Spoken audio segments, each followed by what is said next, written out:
और सैंडो फुल फंसी हुई और बॉडी वैन जो ऐसी कि सारी बच्चियां गीली। अरे बेहतरीन यार, बेहतरीन भाई, मस्त लड़कियां हो रही, बहुत ही बैठ है। Literally I am not impressed भाई अगर आप प्लेलिस्ट में नहीं आए तो ही। और भाई क्या हाल चाल है भाई, क्या मस्त। और सैंडो फुल फंसी हुई और बॉडी वैन जो ऐसी कि सारी बच्चियां गीली, सारी कच्चियां गीली। अरे बेहतरीन यार, बेहतरीन। तू सुना, तेरा क्या हाल है भाई? मस्त लड़कियां हो रही, बहुत ही बैठ है। Literally I am not impressed भाई, बिल्कुल I am really not impressed. So we are जॉल brothers, welcome to hip hop reactor radio. तो गाइस, जैसा कि आप जानते हैं कि हसल का एक नया सीजन आ चुका है, और जब सीजन नया आ चुका है तो बात भी तो नई करनी पड़ेगी, राइट? तो इसीलिए गाइस आज हम हसल के नए सीजन के बारे में थोड़ा बात करेंगे और देखेंगे कि इस बार क्या नया लेके आए हैं हसल वाले, और इस बार क्या क्या चेंजेस हैं, क्या चीजें बहुत बढ़िया करी गई हैं, क्या चीजों में इतना मजा नहीं आ रहा है, और कुछ क्या ऐसी चीजें हैं जिनमें तो बिल्कुल ही मजा नहीं आ रहा है। वो सारी बातों पे आज हम आपके साथ डिस्कस करेंगे, हम दोनों भाई, और देखते हैं किस तरह जाता है। पर चलिए अगर बात करें, सबसे पहले मेरे ख्याल से भाई थोड़ा सा अगर इस बार के हसल की बात करें तो जो लास्ट दो सीजन गए थे तो उनसे और इनसे स्टेज तो सेम ही लग रहा है। स्टेज तो सेम है ब्रो, पर कहीं ना थोड़ा, अगर हम फर्स्ट सीजन का जो स्टेज था उसमें थोड़ा हिप हॉप एलिमेंट्स फिर भी थोड़ा सा उजागर होते थे, थोड़ा दिखते थे। और यहां पर ना ओवर कमर्शियलाइज कर दिया, बहुत ज्यादा ब्लिंग टाइप का और बहुत ज्यादा शो चगमग जगमग हो रहा है। मतलब ठीक है, आप करो वो भी, पर एटलीस्ट अगर आप हिप हॉप को सेलिब्रेट कर रहे हो एज अ शो, तो आप उसमें दिखाओ तो सही यार, कुछ ना कुछ एलिमेंट्स तो कहीं तो शोकेस हो।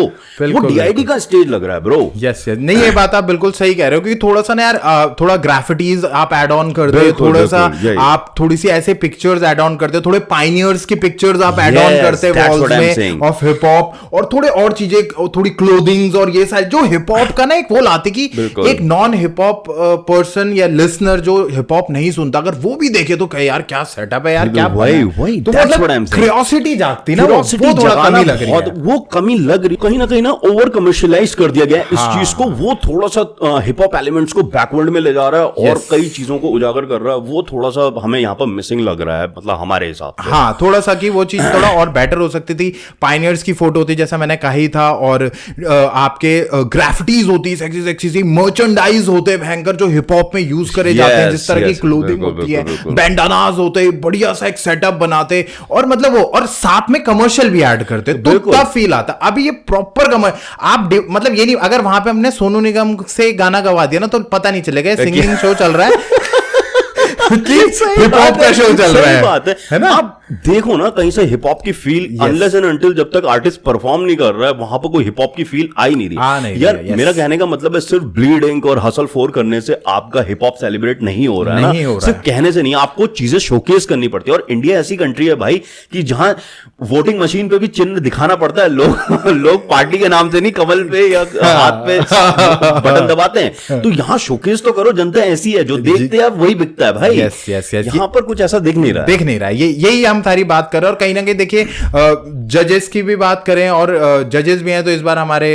एक और वो जजेस हैं, उस बारे में तो हम अभी आगे भी हम और बात करेंगे। और 2 इन्होंने एंकर्स रखे हैं, जबकि एक हिप हॉप शो है तो आपका एमसीज होने जरूरी हैं। आप एमसीज रखते, पर्टिकुलर एमसीज रखते, एक पीछे ब्रेकिंग बोल रहा हूं, कहीं ना कहीं डीजेइंग का आप एक सेटअप रखते, एक डीजे को रखते, तो ये बात बहुत बढ़िया जाती। क्यों भाई? राइट, बढ़िया जाती ब्रो। और थोड़ा मुझे कहीं ऐसा लगता है, अगर ये डीजे रखते जो लाइव बीट्स प्ले करता परफॉर्मेंस में, या एमसी जो होता, इन 2 जो इन्होंने कॉमेडियंस रखे हैं उनकी जगह पे ये एमसी रखते, एक एंकर रखते, और वो परफॉर्मर को जस्ट बुलाता इन रैप स्टाइल, या जैसे ओल्ड स्कूल टाइप में होता था कि yo we are just calling upon the stage, this type ना, मतलब उसमें रिदम में बुलाता, एक अलग फील आता भाई, अलग फील आता। यहाँ पर इन्होंने कॉमेडिक एलिमेंट डाल के वही आईफा, तुम्हें इंडियाज गॉट टैलेंट वाली चीजें करनी है तो तुम कर लो यार। तो हाँ यार, अगर एंकर्स की जगह एमसीज होते तो ज्यादा सही लगता, मतलब एक अलग ही, जिसे बोलते हैं ना, एक अलग फील आता है हिप हॉप बिल्कुल बिल्कुल। एमसीज आपके सबको बुलाते स्टेज पे, एक अलग तरह रिदम पे बुलाते, जिस तरीके से ओल्ड स्कूल हिप हॉप में हुआ करता था। आपके डीजेस जो होते हैं वो लाइव म्यूजिक बजाते, तो वो एक अलग फील आता नहीं आता। बता तू, तेरा मतलब क्या मानना है इस बारे में? बिल्कुल बिल्कुल सही बात है। या तो फिर ऐसा भी करा जा सकता था कि एक प्रॉपर एमसी रखते और एक एंकर या कॉमेडियन रखते, तो एक को ब्लेंड आ जाता। हाँ, तो ये भी सही तो था। दोनों का एक कनेक्शन आता, आपको एक कमर्शियल फ्लेवर भी मिलता और आपको हिप हॉप फ्लेवर भी मिलता, तो वहीं पे थोड़ी सी कमी है। चलो गाइज ठीक है, ये हमें लगता है ठीक है। अब आगे एक बार हम थोड़ा सा अगर बात करें तो गाइज अब जो इस बार का हसल हुआ है स्टार्ट, इसमें थोड़े से इन्होंने, वैसे तो स्ट्रक्चर पुराने जैसा ही है जैसे पिछली बार था, लगभग उसी तरह का है, क्योंकि 4 स्क्वाड बॉसेस हैं। बस इसमें रागा की इस बार एंट्री हुई है, रागा की एंट्री हुई है और काफी सही फील हो रहा है उनके आने से। और उससे एक चीज और अच्छी हुई कि जो इक्का जो स्पॉट मतलब डिजर्व करते थे as a veteran, as a GOAT, जो डिजर्व करते थे वो उन्हें मिल गया। वो नीचे बैठे हुए अच्छे नहीं लगते थे यार, ये तो बादशाह से मतलब ये है, दोनों माफिया मुंडीर के पार्ट थे और मतलब ही इज अ वेटरन यार। यस वो तो बात है यार, क्योंकि इक्का को वो जगह मिल गई जहां पे वो माफिया मुंडीर के पार्ट रहे, स्ट्रांग है, पुराने रफ्तार जितने हैं। और पिछली बार बादशाह थे तो बादशाह उनसे थोड़ा सीनियर है, तो वो तब बैठते थे तो ठीक था, पर आज जब रफ्तार आए हैं, अब वो दोनों बैठ रहे हैं, तो ये चीज बहुत सही हुई है। और कहीं ना कहीं अब 4 स्क्वाड बॉसेस हो गए हैं, जो जैसे पहले भी थे। इस बार रागा रेजर, डीएमसी डायनामाइट और डीनो वॉरियर्स और ईपीआर रेबल्स करके हमारे 4 स्क्वाड बॉसेस हो चुके हैं और 2 मेन जजेस हैं। और इस बार एमटीवी हसल ने कुछ नया करने की कोशिश करी, अपनी जो जनता है, हिप हॉप जनता, उससे कनेक्ट करने की कोशिश करी उन्होंने। तो उन्होंने एक वोटिंग सिस्टम रखा जिसके थ्रू रफ्तार और इक्का को सेलेक्ट किया गया। बिल्कुल उन्हें सबसे ज्यादा वोट मिल गए। और ये कहीं ना क्योंकि पिछले 2 सीजन से, सेकंड और थर्ड से थोड़ा जो एमटीवी हसल की रेटिंग जो थी वो थोड़ा डाउन हो रही थी, थोड़ा क्रिटिसाइज भी उन्हें झेलना पड़ रहा था कई चीजों की वजह से। तो इसलिए उन्होंने इस बार, मुझे लगता है ये काफी अच्छा स्टेप लिया और बहुत बढ़िया स्टेप लिया है कहीं ना कहीं। और 2 अच्छे माफिया मुंडीर के, मैं कहूंगा जो बेस्ट 2 पार्ट हैं, जो 3 लोगों में से जो 2 हैं वो वहां बैठे हुए हैं। बिल्कुल। तो ये बहुत सही चीज है। और कहीं ना कहीं देखिए गाइज, आपको इस पूरे उसमें कहीं ना कहीं you got 90 second to impress the judges and squad bosses, otherwise you will get into the huddle room to impress the judges। और फिर इसके वजह से क्या होगा कि अगर आप हडल रूम में चले गए तो अदरवाइज जजेस gonna impress you in the huddle room, तो समझ लेना भाई वाला फील हो जाएगा फिर। तो ये थोड़ा सा बातें हैं कि मतलब 90 सेकंड्स का उन्होंने वो रखा हुआ है, जब आप परफॉर्म करने आते हो तो 90 सेकंड्स आपको घड़ी शुरू हो जाती है स्क्रीन पे, और आपको 90 सेकंड में जजेस को, जो 3 नीचे जजेस बैठे हुए हैं, जो स्क्वाड बॉसेस हैं, उनको आपको इंप्रेस करना है ताकि वो आपको बजर दे सकें और प्लेलिस्ट में आ सकें। तो 4 में से अगर 3 बजर्स आपको मिल जाते हैं तो आप प्लेलिस्ट में आ जाएंगे। और अगर आप प्लेलिस्ट में नहीं आए तो हो जाएगा आपका भाई, समझ लो। It means you will be in the huddle room. पर यह है कि आपको मायूस होने की जरूरत नहीं है, आपको एक मौका और मिलेगा, क्योंकि अभी नेक्स्ट हफ्ते, अभी जो अगला हफ्ता आने वाला है उसमें और कंटेस्टेंट आएंगे, कुछ हडल रूम में वहां से भी जाएंगे। तो ये मतलब अभी इनके पास एक मौका और है, वहां से आपको नेक्स्ट हफ्ते से अभी और भी आएंगे, हडल रूम में जाएंगे, फिर उसके बाद दोबारा से होगा। तो इसीलिए उनको, क्योंकि जिन लोगों को 2 बजर्स मिले हैं या 3 से कम मिले हैं, 2 मिले हैं एटलीस्ट, तो वो उन लोगों को हडल रूम में भेजा गया है, जिससे वो आगे फिर से उनको एक और मौका दिया जाएगा कि आगे जाए। तो ये बहुत बढ़िया चीज रखी गई है कि कहीं पे आर्टिस्ट को एक और मौका मिला गया, जो अच्छे आर्टिस्ट हैं। क्योंकि होता है कई बार, जरूरी नहीं यार आपका दिन अच्छा हो, किसी दिन भी खराब होता है, और परफॉर्मेंस उस तरह की निकल नहीं पाती है, या फिर जजेस आपसे कुछ और एक्सपेक्ट कर रहे होते हैं और आप परफॉर्म कुछ और कर देते हैं, तो जजेस के हिसाब से वो आप उस दिन नहीं परफॉर्म कर पाएंगे। और फिर ये बात होती है कि जजेस, आपके जो मेन 2 जजेस हैं, इक्का एंड रफ्तार, ये 2 मेन जजेस हैं, ये डिसाइड करते हैं। अगर आपको 3 या 3 से ज्यादा बजर्स मिल गए स्क्वाड बॉसेस की तरफ से, तो ये जो जजेस हैं ये डिसाइड करेंगे कि आप किसके स्क्वाड में जाओगे, राइट। और यही डिसाइड करेंगे कि आगे, मतलब अगर मान लो आप हडल रूम में भी गए और इनको लगा इन्होंने रेडियो रेडी दे दिया अगर किसी को, राइट, तो वो तब भी आपको भेज सकते हैं, उनके पास ये पावर। सो गाइस, ये जो 2 जजेस हैं, इक्का और रफ्तार, ये डिसाइड करेंगे कि कौन सा आर्टिस्ट किस स्क्वाड में जाएगा। तो ये मतलब इनका मेन वो रहेगा कि इन्होंने भेजना है कि किस स्क्वाड में कौन सा जाएगा, किस स्क्वाड। मतलब ये जो जजेस होंगे, जो स्क्वाड बॉसेस हैं, वो अपनी पिच जरूर रखेंगे परफॉर्मेंस के बाद कि यार मुझे चाहिए। पर लास्ट जो जजमेंट होगा वो इन्हीं का होगा कि किस में जाना है। और भाई वैसे तो ये जो जजेस हैं ये खुद डिसाइड नहीं कर पा रहे ये माफिया मुंडीर की टीम में है या नहीं है, पर यहाँ पे कंटेस्टेंट्स को यही भेजेंगे कि कौन से स्क्वाड में जाएगा, राइट, कौन सी टीम में जाएगा, राइट। तो गाइज इसमें आपने एक और चीज है, रेडियो रेडी करके भी एक वो चीज है जो आप, मुझे ध्यान नहीं है कि लास्ट सीजन थी या नहीं थी, पर इस सीजन एक रेडियो रेडी रखा गया जो इक्का और रफ्तार के पास है। अगर वो प्रेस करते हैं, राइट, तो वो उस आर्टिस्ट की जो परफॉर्मेंस है वो बहुत अल्टीमेट मानी जाएगी। और वहां से इनको ये भी हो जाता है कि यार अगर कोई हडल रूम में गया और इनको पसंद आ गया, तो वो हडल रूम में भेजे बिना किसी स्क्वाड बॉस के टीम में भी उसे भेज सकते हैं। तो इसका ये बेनिफिट है। तो चलिए गाइस, अब देखिए, जब हसल स्टार्ट हो गया, स्ट्रक्चर की बात हो गई, स्टेज की बात हो गई, जजेस की बात हो गई, तो जो सबसे इंपॉर्टेंट है उसकी बात तो कर लें, परफॉर्मेंसेस की, कंटेस्टेंट्स की। तो गाइस हमने ऐसा करा हुआ है कि हमने सबसे ऊपर तो उनको रखा हुआ है टॉप 3, हमारे जो टॉप 3 कंटेस्टेंट आए हैं जो बहुत बेहतरीन आए हैं, उनका हम करेंगे। फिर उसके बाद हमने ये देखा है कि यार कौन उनसे थोड़ा हल्के रहे, और जो बिल्कुल ही जिनका शायद दिन नहीं था मे बी, या जिस दिन वो अच्छा परफॉर्म नहीं कर पाए। If you are on a hustle platform then you are good, but ये होता है कई बार आपकी परफॉर्मेंस निकल के नहीं आती या कनेक्ट नहीं कर पाते, हम नहीं कनेक्ट कर पाए, हो सकता है। बिल्कुल, तो इसलिए हमने उन्हें डाउन में रखा है। इसका ये मतलब नहीं है कि they are not good, all are good contestants, but हमें पसंद नहीं आई वो परफॉर्मेंस। और जस्ट बिकॉज उस दिन में उनकी परफॉर्मेंस कैसी रही, उस बेसिस पे हम बात करने वाले हैं, राइट। तो गाइस सबसे पहले जो हमारे 3 टॉप परफॉर्मर्स हैं, तो पहले है नाम सुजल, इनका जो ट्रैक था उसका नाम था प्रोटोकॉल। और भाई अब जरा बताइए यार इसके बारे में, कैसा लगा आपको इसका परफॉर्म? मैं सबसे ज्यादा जो सुजल के बारे में ना, एक तो यार मतलब जिस तरह की इंटरनल राइमिंग्स, वर्ड प्ले चल रहे थे जो इन्होंने किया है ना भाई, that was, internal rhymings were very good, मतलब ये ना टेक्निकली सुपीरियर थे, ये सबसे ज्यादा सुपीरियर थे। बिल्कुल जिस तरह के इन्होंने ट्रिपलेट्स मारे हैं, स्लैंट राइमिंग मारी है, फ्लो फिनोमिनल था, ब्रेथ कंट्रोल फिनोमिनल था इनका, बहुत तो बढ़िया। ये मतलब ये चीजें मुझे सुजल में, और सबसे बड़ी बात ये है कि यार अभी 12th पास करके निकले हैं, पास है और स्टूडियस बॉय हैं गाइस। और इनके बारे में मैं एक बात जरूर कहना चाहूंगा भाई, कि भाई इस बंदे की परफॉर्मेंस ने ना अच्छों के कान और हेटर्स की जी सुझा दी है भाई। बिल्कुल भाई इनका नाम है ना सुजल। सबसे अच्छी बात है ये बंदा बहुत स्टूडियस है, तो उस वजह से कहीं ना कहीं इनके अंदर क्वालिटी भी, ईपीआर वाली जो क्वालिटी है वो है इनके अंदर, और टेक्निकली बहुत साउंड थे, बहुत साउंड थे। अगर आप इनकी ओवरऑल परफॉर्मेंस देखेंगे तो आपको टेक्निकलिटीज इतनी सारी मिलेंगी, जैसे भाई ने बताया भाई, इतनी सारी की राइमिंग्स हैं, इंटरनल राइमिंग्स है, स्लैंट राइमिंग्स है, 3 सिलेबल राइम्स में इन्होंने बेसिकली खेला हुआ है, ट्रिपलेट्स का इन्होंने बहुत ज्यादा इस्तेमाल करा हुआ है। तो भाई इन्होंने ना मतलब ये बहुत तगड़ा खेला। अगर आप देखोगे तो जैसे ये रफ्तार ने भी पकड़ा था कि इन्होंने जिस तरीके से माइटोकॉन्ड्रिया को 4 पार्ट में तोड़ा, माइटोकॉन्ड्रिया, और ड्रिया को जो लास्ट वर्ड था वो अगली लाइन में लाके उसे राइम कराया था उसके अगले लास्ट वर्ड से भैया के साथ।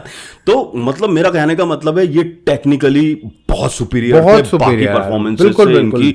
और अगर थोड़ा हम स्लैंट राइमिंग के बारे में अगर आपको बताएं, तो स्लैंट राइमिंग वो वर्ड्स होते हैं जो 2 सिमिलर साउंड करते हैं, पर जरूरी नहीं है कि उनमें एक जैसे वर्ड हो। जैसे अगर मैं आपको एग्जांपल में दूं तो एक वर्म हो गया और एक स्वार्म हो गया, ठीक है। अगर आप राइम करवाओगे तो दोनों राइम सेम कर रहे हैं, मतलब राइम करा सकते हो आप इन्हें, ठीक है, वॉर्म और स्वाम। और इसमें क्या होता है कि 2 कॉन्सोनेंट या तो सेम होंगे, या 2 कॉन्सोनेंट के साथ 2 वोवल कभी सेम नहीं होंगे, या वाइस वर्सा। यही होता है इसमें कि बेसिकली आपके जो 2 वोवल्स होंगे ना, दोनों, जैसे वॉर्म और स्वॉर्म को आप देखोगे, वोवल्स एक में ओ है, एक में ए है, तो दोनों डिफरेंट है, पर कॉन्सोनेंट जो होंगे वो सेम होंगे। जैसे कि आपका आर एम सेम है, इसमें भी आर, इसमें भी आर एम सेम है, तो ये वाला डब्ल्यू सेम है, डब्ल्यू वॉर्म में भी है और स्वॉर्म में भी है, तो कॉन्सोनेंट्स आपके सेम होंगे पर 2 वोवल कभी आइडेंटिकल, इस तरह से। मतलब ये बहुत टेक्निकल बात है गाइस, ये बहुत अच्छी चीज बताई, और इस बारे में उन्होंने बात करी, और ईपीआर ने इस बारे में बहुत अच्छे बोले थी, ये पकड़ी थी चीजें, क्योंकि यार उनके पास ना पूरी लिरिक्स शीट रहती है, हमारे पास नहीं थी। ये ईपीआर ने पकड़ा था, तो हमने इसलिए इसे थोड़ा और डिफाइन किया है कि स्लैंट राइमिंग विद डेफिनेशन क्या होता क्या है। बिल्कुल। और अगर आप ट्रिपलेट्स की बात करें, तो अगर आप एक बीट के स्पैन में अगर 3 सिलेबल्स का रैप कर रहे हो, तो वो ट्रिपलेट्स कहलाते हैं। मतलब एक बीट से दूसरी बीट के बीच में जो गैप आपने 3 सिलेबल्स मारे हुए हैं, तो दैट इज अ 3 सिलेबल, मतलब उसे ट्रिपलेट्स कहा जाता है। तो ये चीज का आप इससे ये देख सकते हो कि यार वो भाई टेक्निकली कितना साउंड बंदा है वो, और अभी 12th पास है, और भाई मेडिकल में भी उनकी परसेंटाइल 91 परसेंटाइल है, और 90 समथिंग है, और 12th में भी 90 कुछ है, तो भाई पढ़ने में भी उतना तगड़ा है। और भाई वो पढ़ाई उस बंदे ने ना अपने उसमें भी दिखाई है कि भाई नॉलेज है बंदे को। और ब्रेथ कंट्रोल बहुत अच्छा था, मतलब जिस तरीके से स्पिट कर रहे थे, जिस तरीके से कहीं पर चॉपर्स थे तो चॉपर्स में कोई भी वर्ड मिसिंग नजर नहीं आया, तो ये चीज ना बहुत इन्हें सुपीरियर बना रही थी बाकी कंटेस्टेंट से। हमने जो टॉप 3 कंटेस्टेंट लिए हैं, हमें उनकी परफॉर्मेंस बहुत बढ़िया लगी, बहुत बढ़िया लगी। और नाम सूजल इसी वजह से वो गए भी ईपीआर रेबल्स में, उनको इक्का और रफ्तार ने ईपीआर रेबल्स में भेजा, तो भाई बहुत बढ़िया गया। तो 99 साइड पे भाई तुम्हारा क्या कहना है? 99 भाई ये आर्टिस्ट तो बहुत तगड़ा है, और देखो सबसे बड़ी चीज जो इस आर्टिस्ट की थी वो आप सब में अगर देखोगे तो एनर्जी तो बूमबास्टिक थी भाई, बूमबास्टिक एनर्जी ये बंदा लेके आ रखा था। और आपने देखा होगा यार, इसने गैंगस्टर रैप के फॉर्म में थोड़ा सा परफॉर्म करा था, गैंगस्टर रैप ये लेके आया था बंदा। और सबसे अच्छी बात जो ईपीआर ने भी कही थी कि इनका ब्रेथ कंट्रोल बहुत था, क्योंकि इन्होंने चॉपर्स भी मारे, इन्होंने कहीं ना कहीं इंट्रिकेटेड स्विचेस भी करे हैं फ्लो में, और बहुत बढ़िया वेरिएशन दिखाया, है ना भाई? बिल्कुल इस तरह से ये गए, इनका वेरिएशन बहुत सही था। और अगर तुम इक्का के हिसाब से चलो तो इक्का के हिसाब से इन्होंने चोपर बहुत अच्छे मारे, चोपर मारे भाई, बहुत गजब चोपर मारे इन्होंने। तो जोक्स अपार्ट, खैर इक्का की बात जिस तरीके से चोपर बोल रहे थे ना, दैट वाज गुड। ये सही पकड़ा आपने भाई, ये सही था मुझे। देहरादून वाला बंदा आया तो उसे कह रहे इसके डोले देखो, 6 इंच का 21 इंच का, तो उसका डोले ही लग रहा है, मतलब वो फुल स्ट्रीट लैंग्वेज में बात कर रहे थे, बहुत बड़ा कूल लग रहा है, चोपर। तो खैर जोक्स अपार्ट, इनकी मुझे सबसे खास बात जो ये लगी, इनका ना जो स्विच हो रहा था वो चॉपर्स के बीच में कर रहे थे, वन चॉपर से सेकंड चॉपर्स के बीच में कोई पॉज ना लेते हुए ना स्विच कर दे रहे थे अपना फ्लो, और इतना तगड़ी तरीके से कर रहे थे कि यार मतलब तुम सांस कब ले रहे हो चॉपर्स के बीच में, ये समझ में नहीं आ रहा था।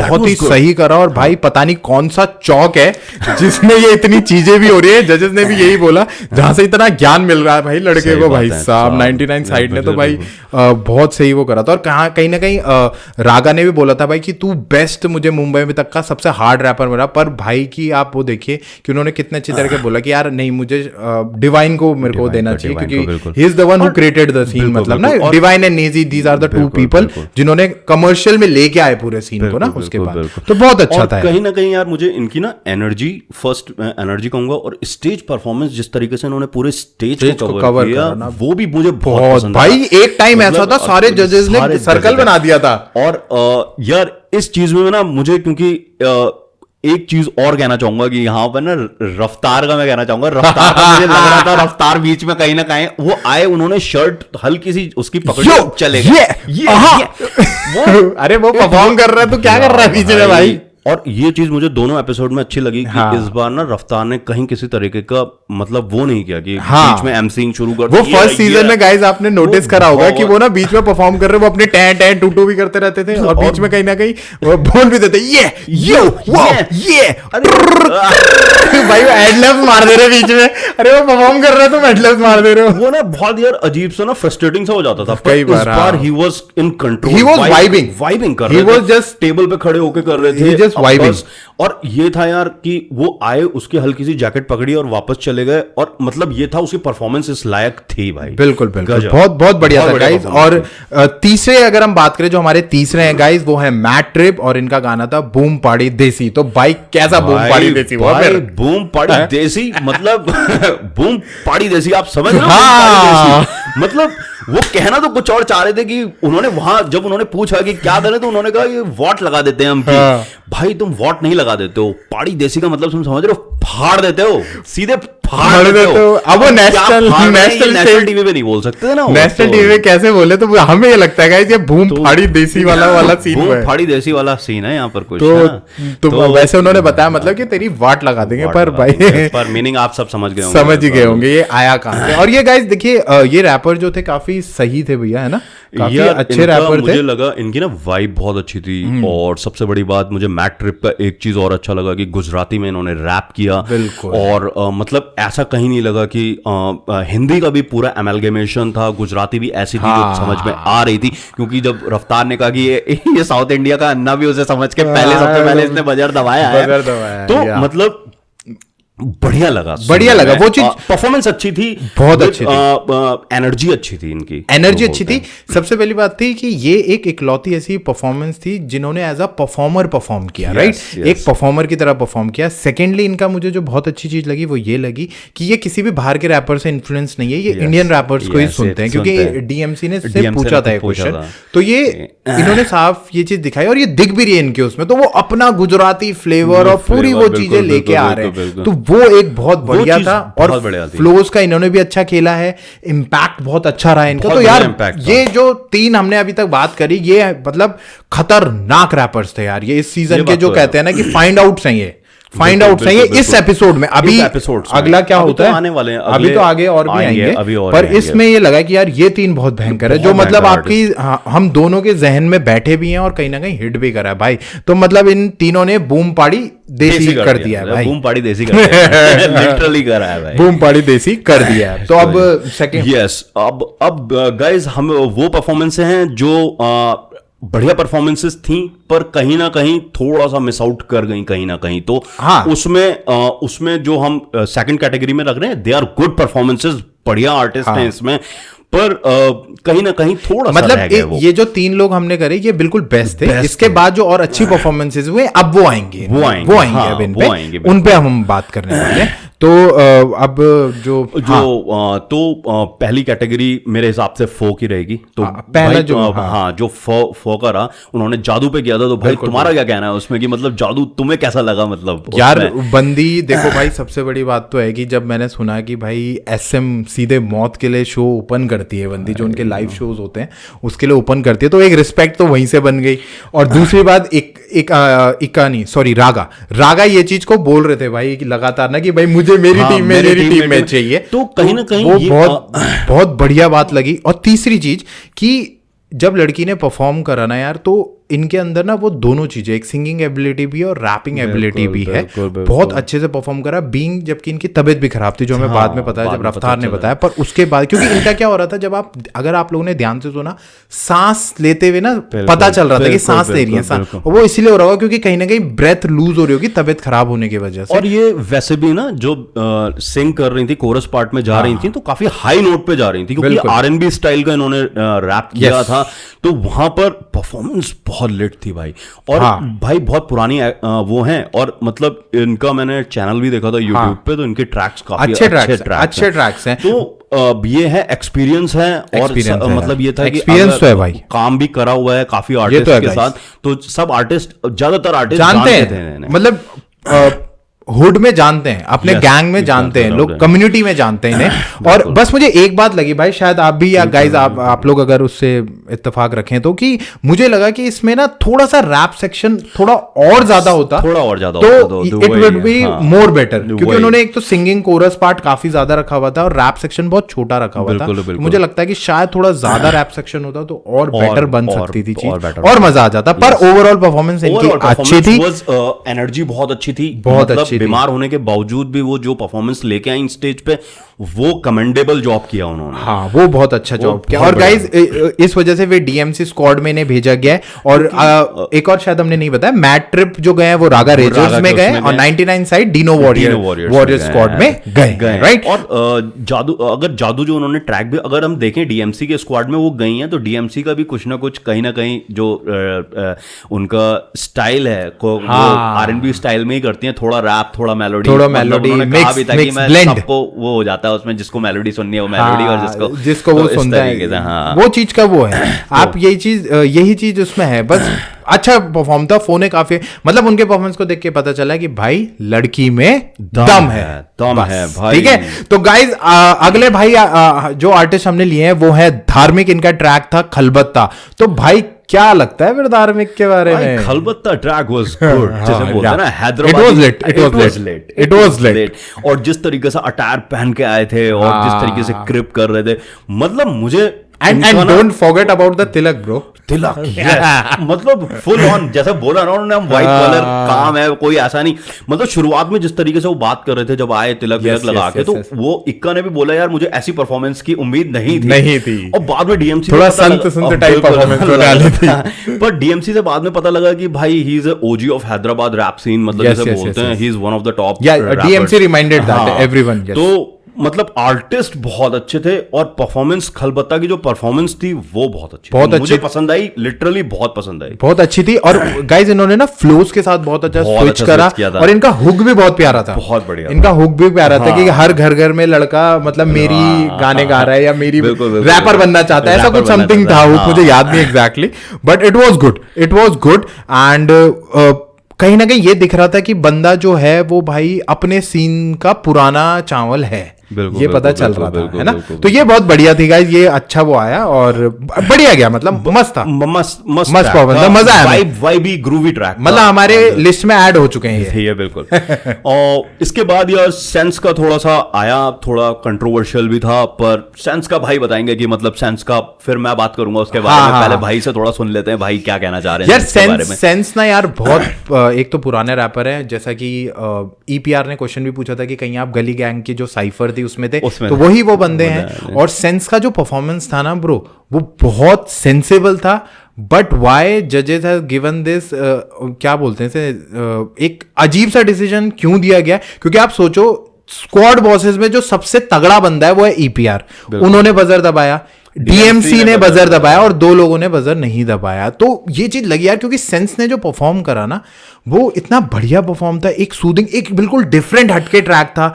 लोग बाकी जो आर्टिस्ट आ चुके थे जो हमारे टॉप 3 भी रहे, वो एक एनर्जी लेके आए, ये सूदिंग एनर्जी के साथ आए थे और एक बिल्कुल डिफरेंट लाए। पर इनको अब रागा क्या ढूंढ रहे थे, डीनो क्या ढूंढ रहे थे, समझ नहीं आया। Lyrically that was good, lyrically भी स्ट्रॉन्ग रैप था, इट वाज वेरी गुड भाई, वेरी गुड। आपका हुक बहुत अच्छा था। आपको याद है मैंने आपसे एक वो बात डिस्कस करी थी, वो कह रहा था कि तुम, मतलब मुझे लाइन से याद नहीं है पर मैं एक एग्जांपल देता हूं कि जैसे तुम ही हो फिर तुम ही आने, वो सेक्शन कितना प्यारा था यार, बहुत प्यारा सेक्शन था। और मुझे लगता है कहीं ना रफ्तार और इक्का को यहाँ पर अपना जो पावर था किसी को थोड़ा सा दिखाना चाहिए था, वहां यहाँ पर दिखाना चाहिए था यार।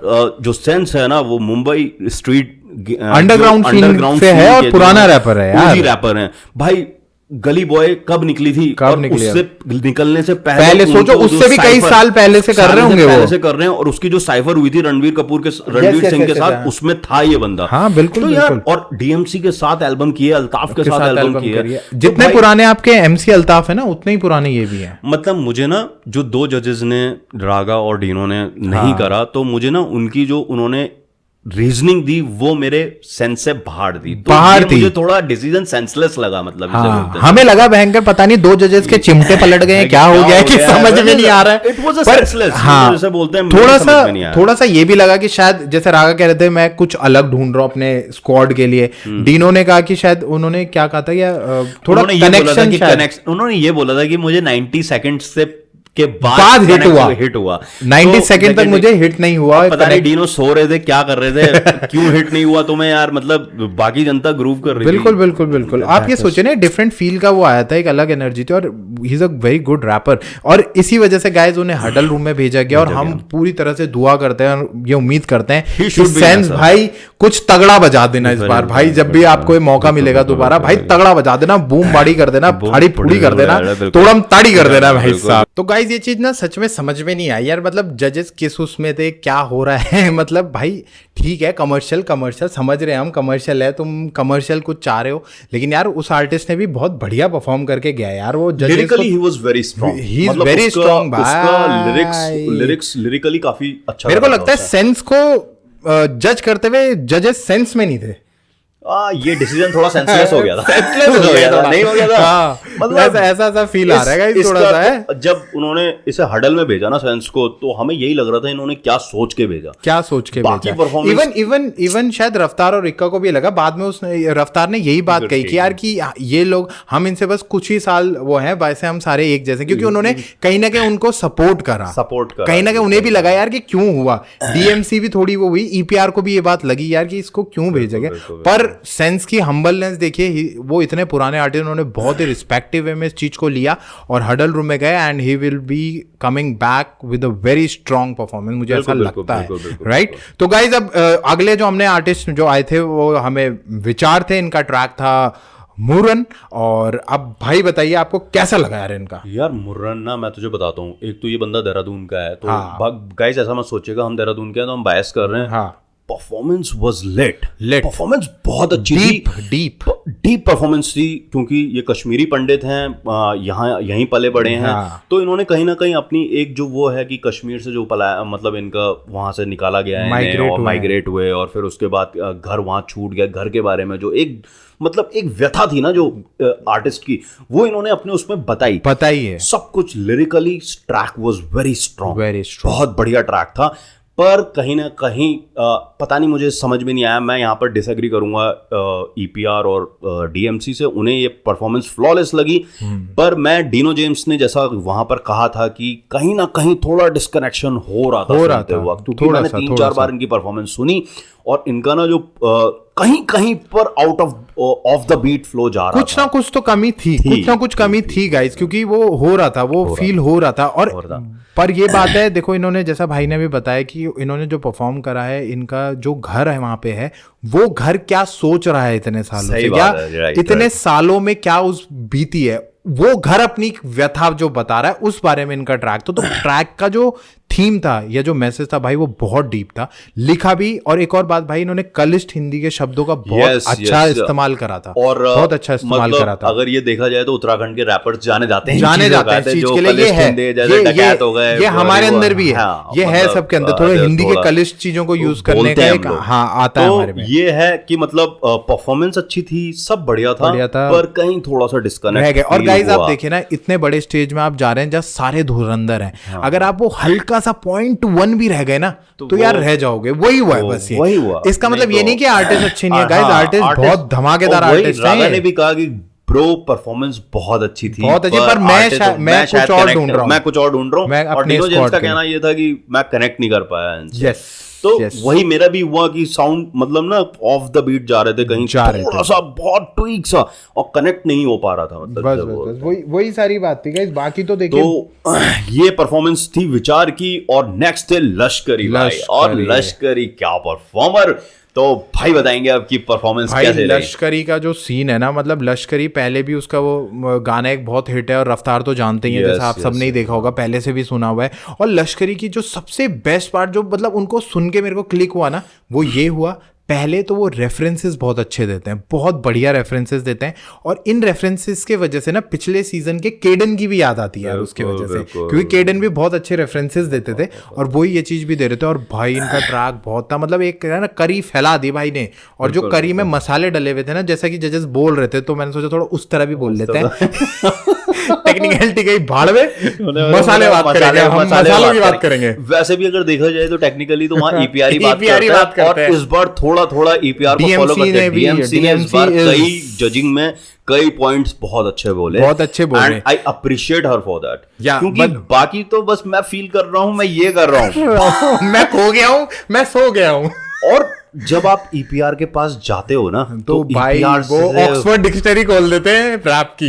टू गुड उनसे यार हमें भी नया कुछ सीखने के लिए मिलता है, जैसे इवन पिछले कुछ सीजन में मैंने डीएमसी को इतना ज्यादा देखा नहीं, बल्कि हम दोनों ने नहीं देखा, but this time I am very much impressed by हर, क्योंकि जिस तरह से वो बात कर रही थी, चीजों को ला रही थी, वो मतलब पता चल रहा है यार कि वो भी जो है वो सीन की पुरानी आर्टिस्ट हैं, और वो बहुत अच्छा लगा मैं देख के, वो चीज बहुत। और वही होता है ना कि यार जब अच्छा आर्टिस्ट आपके सामने बैठा हो, ऐसी चीजें कर रहा हो, आप उसे देख के सीखते हो, आप भी सोचते हो यार मैं अपनी जजिंग में कुछ नया, जैसे तो कल बोल ही रहा था कि हम रोज सीखते रहते हैं, सीखते रहते हैं। वो ना अच्छा लगा डीएमसी को देख के कि she is trying something new, मतलब ये टेक्निकल स्किल्स पे बात करना, क्योंकि चाहे ऊपर जो बैठे हुए रफ्तार एक का, वो नहीं बात करते हैं, कोई बात नहीं करता, टेक्निकलिटीज पे बात ईपीआर ही करता है। मेन जज ईपीआर ही है भाई, टेक्निकलिटीज के बारे में ज्ञान देने के बारे में, रैपिंग के बारे में, बंदे ने करा क्या है वो बताने के बारे में डीप वो ईपी आ रही है। तो भाई बहुत अच्छी परफॉर्मेंस थी लश्करी की।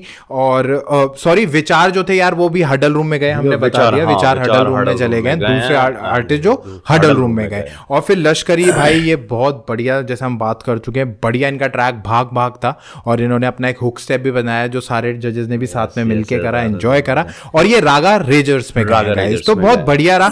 फिर इसके बाद एक और आर्टिस्ट आए जिनका नाम था रज्जो, इनका ट्रैक का नाम था यस सर। और sir please tell us about him.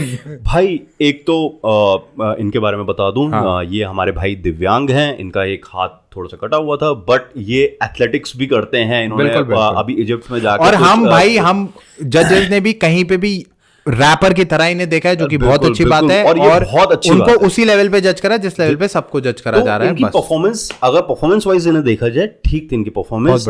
सबसे बढ़िया बात मुझे जब ये यस सर में जा रहे थे ना, तो जिस तरीके से ये मॉड्यूलेट कर रहे थे अपनी वॉइस को, जिस तरीके से वर्ड को खींच रहे थे, वो एक इनके रैप में जैसे बोलते हैं ना मॉन्यूमेंटल चीज थी। ऑर्नामेंट्स का यूज किया जाता है ना, उस तरीके से ये कर रहे थे, खींच रहे थे, अच्छा लग रहा था वो।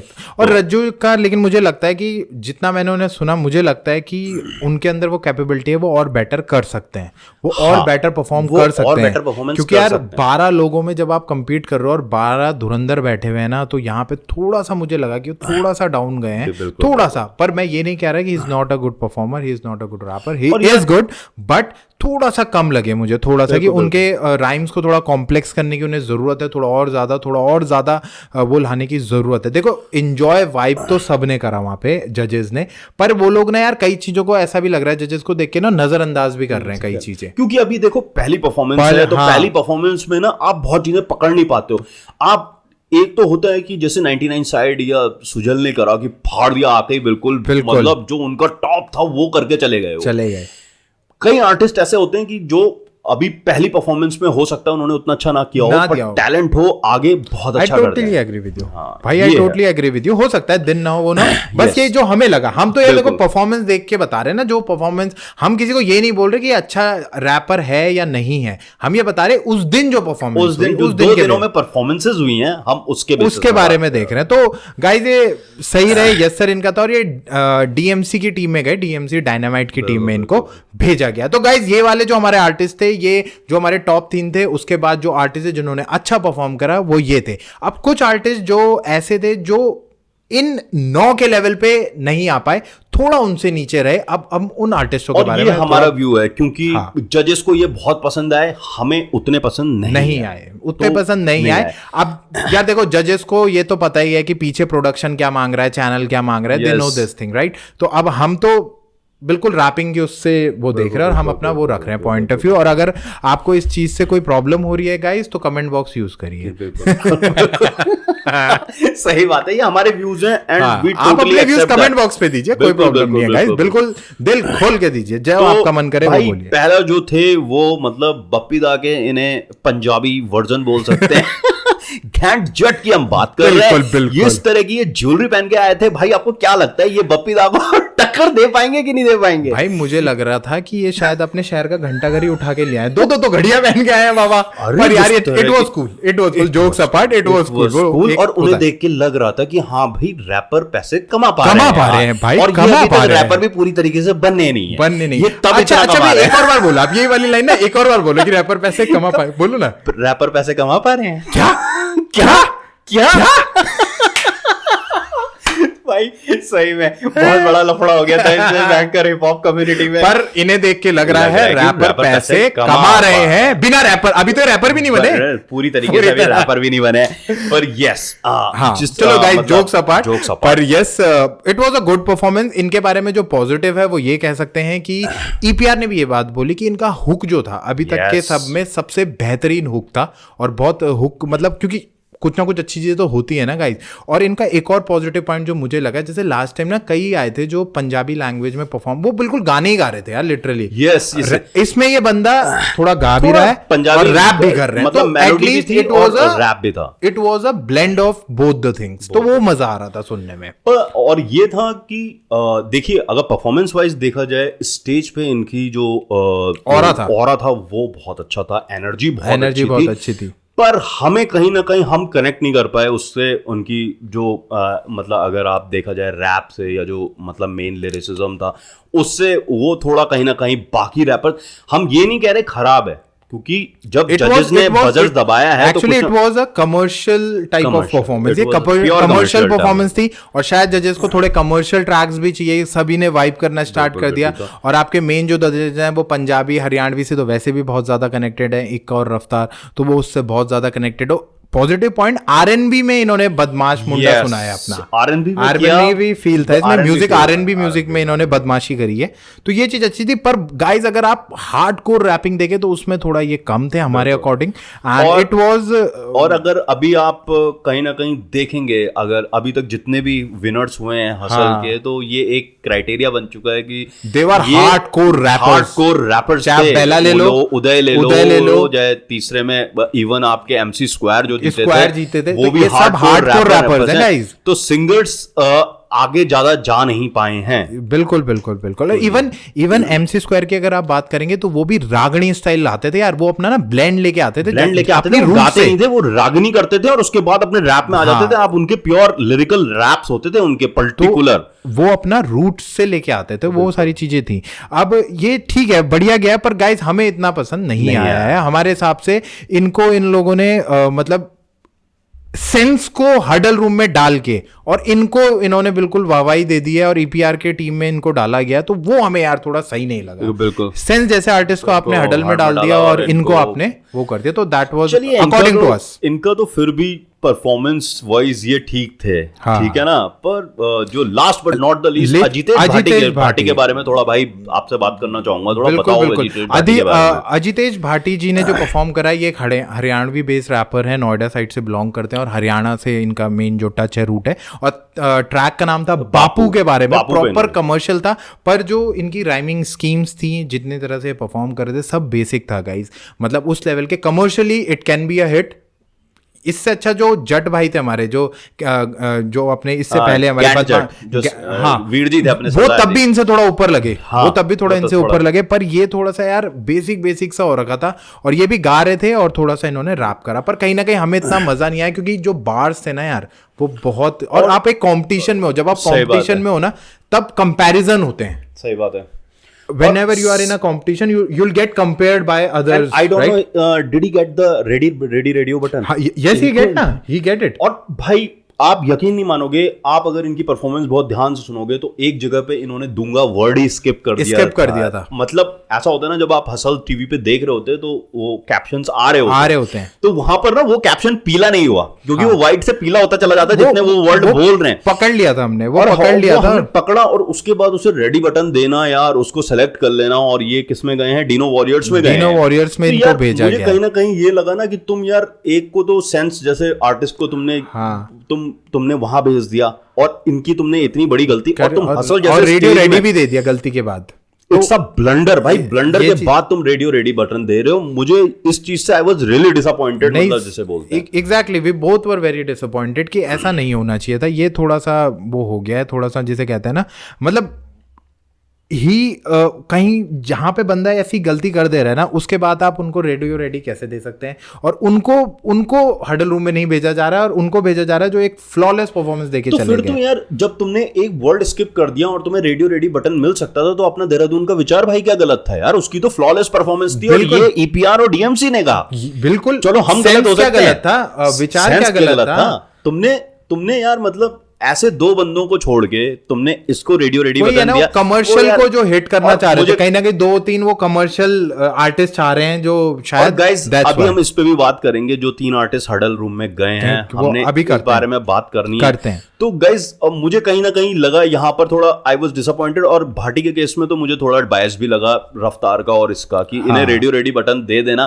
तुमने एज अ जज अपना काम पूरा नहीं किया, कि मतलब तुमने वो चीज पकड़ी नहीं कि उसने पूरा वर्ड ही स्किप कर दिया। मतलब ऐसा लगा गाइस, एक तरफ तो 99 साइड है, एक तरफ नाम सूजल है, इन्हें देख के लग रहा है क्या लेवल है, और दूसरी तरफ देख के लग रहा है क्या level. Bhati was a big disappointment for me. चल अगर उसकी वो ये ब्लंडर नहीं करता ना, तो मैं कहता भी चल एक बार परफॉर्मेंस थी। हसल जैसे स्टेज पे तुम लास्ट परफॉर्मर हो और उसके बाद तुम ऐसी गलती कर रहे हो कि तुमने आगे पूरा एक सिलेबल ही खा गए तुम। हाँ। वहां पर इट्स अ ब्लंडर भाई। हाँ, ऐसी गलतियों पे ना फिनाले में लोग जाने से चूक जाते हैं। कैसी बात यार, मतलब आई वाज डिसअपॉइंटेड। मतलब हाँ, वो चीज पता नहीं उन्होंने देखी नहीं, पकड़ी नहीं, या नजरअंदाज कर दी। वी डोंट नो, इवन हमें भी नहीं पता, इवन आई डोंट नो। सो अब देखते हैं गाइस क्या है। इसीलिए मैंने वो बात आपको बोली है जो मैं दोबारा बोलने वाला हूँ गाइस, कि एक तरफ तो 99 साइड है, एक तरफ है नाम सूजल, इन्हें देख के लग रहा है क्या लेवल है, और दूसरी तरफ देख के लग रहा है क्या लेवल है, क्या लेवल है भाई, क्या हो रहा है ये, क्या है। मतलब थोड़ा डिसअपॉइंटमेंट था सेंस के लिए और विचार के लिए। विचार का तो चल फिर भी, पर सेंस के लिए मुझे I was really feeling bad कि मतलब थोड़ा विचार के लिए भी थोड़ा लग रहा है। क्योंकि जब तुम इतनी बड़ी, क्यों लग रहा है, क्योंकि यार गलती करके एक रेडियो रेडी ले रहा है, और उस बंदे ने इतनी गलती भी नहीं करी, वो तब भी इससे तो बेटर था ना, तो he deserve to be in किसी ना किसी एक स्क्वाड में, और ये बंदा हडल में जाना चाहिए था उस हिसाब से देखा जाए, राइट। तो गाइज आपको क्या लगता है, आप भी बताइएगा आपको क्या लगा, हमें लग रहा है ठीक। तो लास्ट आर्टिस्ट गाइज जो हमारे बचे हैं, जो जिन्होंने और लास्ट में परफॉर्म करा था, उनका नाम है डॉट एम। तो भाई what do you think about dot M? ये डॉट एम की परफॉर्मेंस मुझे ना बहुत अच्छी नहीं लगी। एवरेज परफॉर्मेंस थी, इवन उसके लिए डीएमसी और उन्होंने भी कहा था कि यार हम अभी कमियों की बात हम नहीं कर रहे हैं, पर बाकी अगर देखा जाए तो और तीसरे यही बंदे थे जो हडल रूम में पहुंचे हैं, and I think it was a good decision. हाँ, वो सही डिसीजन था। पर एक बात है जो इन्होंने बहुत अच्छी करी अपने रैप में, दैट इज एसिनेट, जो एक टेक्निक होती है बेसिकली जो रैप में यूज करी जाती है, दैट इज कॉल्ड एसिनेट। एसिनेट का मतलब ये होता है गाइस कि जैसे आप शब्दों में आपके वोवल्स होते हैं, सिलेबल्स में वोवल्स होते हैं, जब आप बीच के वोवल्स किसी भी शब्द, मान लो ए है जो बीच में, एक ही साउंड से आप दूसरे ही शब्दों को बना रहे हैं और कहीं ना कहीं उस पर राइम करा रहे हैं, दैट इज कॉल्ड एसिनेट। और ईपीआर ने ये चीज बहुत अच्छे से समझाई थी गाइस, और ये चीज इन्होंने करी, और उन्होंने इसलिए उनको सजेस्ट भी करा कि गाइस कि भाई आप अपने ना थ्रू आउट द बार में रखो, ऐसे मत रखो थोड़ा रखो, through out the words, through out the bar, आप इस चीज को करो तो बहुत बढ़िया है, बहुत बढ़िया है। But he is a good wrapper bro, ऐसा नहीं है। टेक्निकली जो एसिनेट किया है उन्होंने, वो बहुत अच्छा निकल के आ रहा था सुनने में। पर ओवरऑल परफॉर्मेंस वही जो वो बोल रहे थे कि पूरे बार में रखो, अगर कई जगह पे करते इस चीज को, थोड़ा वेरिएट करते अपने फ्लो को, तो एक अच्छी परफॉर्मेंस निकल के आती। पर सो परफॉर्मेंस निकल के आई है, वही हो गया गाइस। उनका नाम लगता है उन्हीं पे भारी पड़ गया, मुझे ऐसा लगा। Devil on the mic, DOTM dot M. खैर ये हो सकता है। चल पर गाइस इनको भी हडल रूम में भेजा गया है, और अब ये 3 लोग हैं जो हडल रूम में, विचार, सेंस एंड डॉट एम। तो ये तीनों अब आगे जब और भी वो होगा तब मौका मिलेगा, परफॉर्म करेंगे। जितने भी टोटल जाते हैं हडल रूम में, उनका शायद एक परफॉर्मेंस होगा जिसमें से कुछ सिलेक्ट होंगे। अब ये टॉप 16 रखते हैं, टॉप 20 रखते हैं, वो तो हम आगे के एपिसोड में ही देख पाएंगे, राइट। तो गाइस अब बात करते हैं कहीं। अच्छा, एक चीज थोड़ा सा मैं रोकना चाहूंगा। बिल्कुल। मैं ये कह रहा था, तूने हडल रूम का जो 3 बंदे गए हैं उसमें कुछ पैटर्न नोट किया ब्रो? हाँ करा है ना, बहुत सही पैटर्न नोट करा है। वो ये पैटर्न है कि कहीं ना कहीं जिन्होंने बिल्कुल फुल ऑफ एनर्जी और मतलब एक एनर्जी के एक्सलरेटेड लेवल तक जो गए हैं वो लोग सेलेक्ट हुए हैं, पर जो सूदिंग एनर्जी के साथ अपना लेके आए हैं विद, जबकि वो अच्छा है, आप कंपेयर नहीं कर सकते, वो अच्छा है, पर उनको कहीं ना कहीं दरकिनार किया गया है। आप सबसे मेन जो एग्जांपल है इसका वो सेंस को ले लीजिए, क्योंकि डीओटीएम की परफॉर्मेंस तो ऐसा मुझे ऐसा नहीं लगी। हाँ। और विचार में थोड़ा सा कहीं डिस्कनेक्शन हो रहा था परफॉर्मेंस में, पर सेंस की परफॉर्मेंस सीमलेस, फ्लॉलेस थी। उसको जस्ट इसलिए भेज देना, तो वो अगर तुम 3 ऐसे आर्टिस्ट हडल में भेज रहे हो, हाँ। और मतलब एक ऐसे आर्टिस्ट को भेज रहे हो जिसने सूदिंग ट्रैक गाया, जिसमें एनर्जी लेवल्स उतने हाई नहीं होते हैं। हर जरूरी नहीं है कि हर उसमें चौपर ही मारा जाए, हर उसमें वही हो, बिल्कुल नहीं थे। उसमें सिंपल लिरिक्स थे, फ्लो वेरिएट हो रहे थे, बड़े सीमलेसली हो रहे थे, it's a poetic style rap थे वो। वहां पर तुमने तीनों को हडल में भेज दिया, and I was disappointed with that. बिल्कुल इवन आई एम डिसअपॉइंटेड। और आप ये लगाओगे गाइज, ये चीज वो हुई है। अब देखो कहीं ना कहीं बात करें तो ये चीज ठीक नहीं हुई है हमारे हिसाब से, थोड़ा सा वो करना चाहिए था। एटलीस्ट सेंस जो है वो बहुत ज्यादा डिजर्व करते थे कि वो आना रहे। अगर विचार को भी अगर कंपेयर करे that Haryanvi rapper and Punjabi rapper, तो वो भी वहां नहीं होने चाहिए थे। डीओटीएम की थोड़ी गलती हुई है, उन्हें खुद भी ये बात पता है, तो वो तो कोई बात नहीं। चलो गाइज अब रेडियो रेडी की थोड़ा बात करते हैं कि जजेस ने कितने लोगों को रेडियो रेडी दिया है, राइट। तो पहले है लश्करी को दिया है भाई, फिर सेकंड बताओ जरा आप।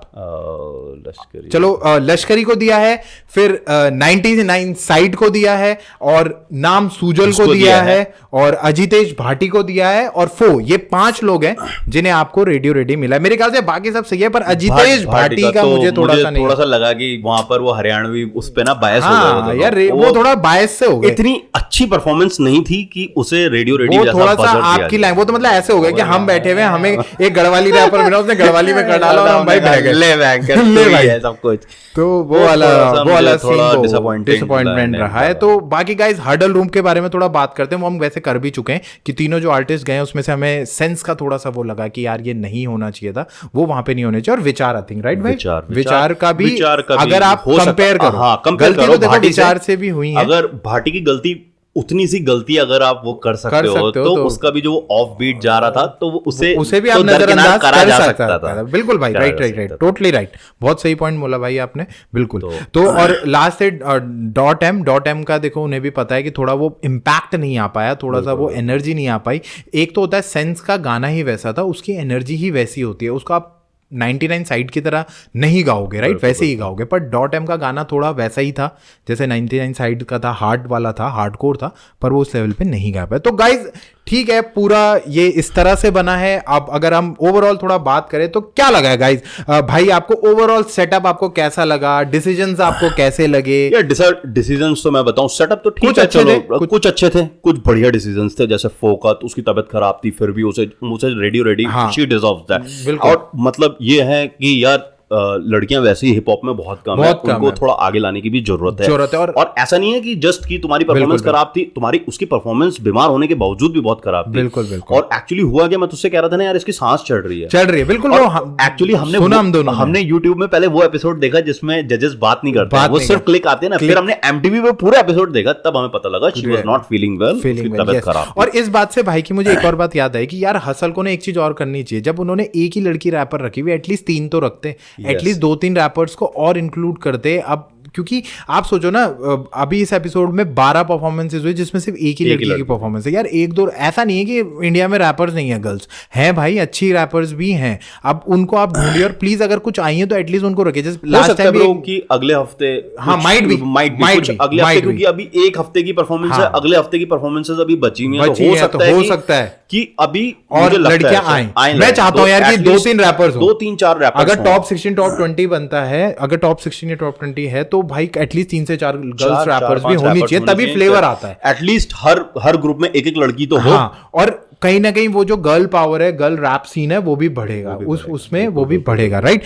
तो अब बात करते हैं गाइज, थोड़ा सा ये भी देख सकते हैं भाई कि एक प्रॉपर एमसी तो होना चाहिए था यार, है ना। वो यार जैसे हम शुरुआत में बात भी कर रहे थे ना, हाँ। वो एमसी अगर आप नैप हॉप में देखोगे ना, एमसी हो, डीजे हो, ये थोड़े रहते ना, तो मजा आता। बोल रहा हूँ, अगर आप नैप हॉप में देखोगे, रॉ बार्स हो गया, आपके एएनटीएफ हो गया, रैप बैटल्स हो गई भाई, आप उनका देखो प्रॉपर डीजे रखा हुआ है।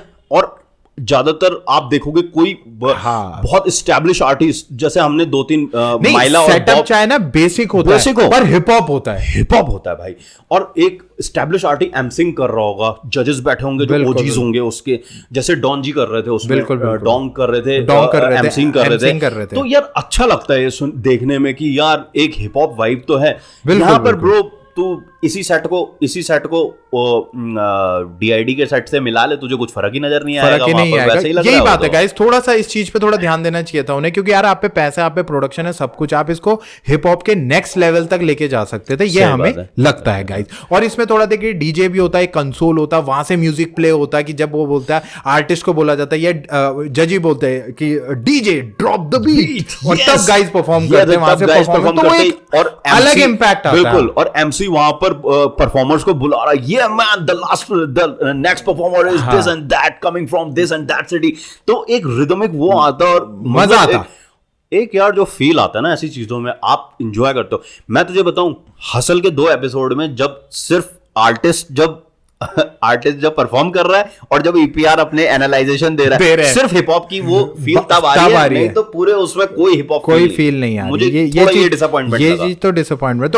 तो भाई अब इसको बिल्कुल एक लाते हैं और इसमें ये बात पूछते हैं कि आपको क्या लगता है कि कैसा लग रहा है असल का ये जो 2 एपिसोड आए? यार 2 एपिसोड में देख पूरा एनालाइजेशन करना ठीक नहीं होगा, क्योंकि आगे अभी बहुत कुछ आना बाकी है, अभी 3-4 महीने चलना है इसने।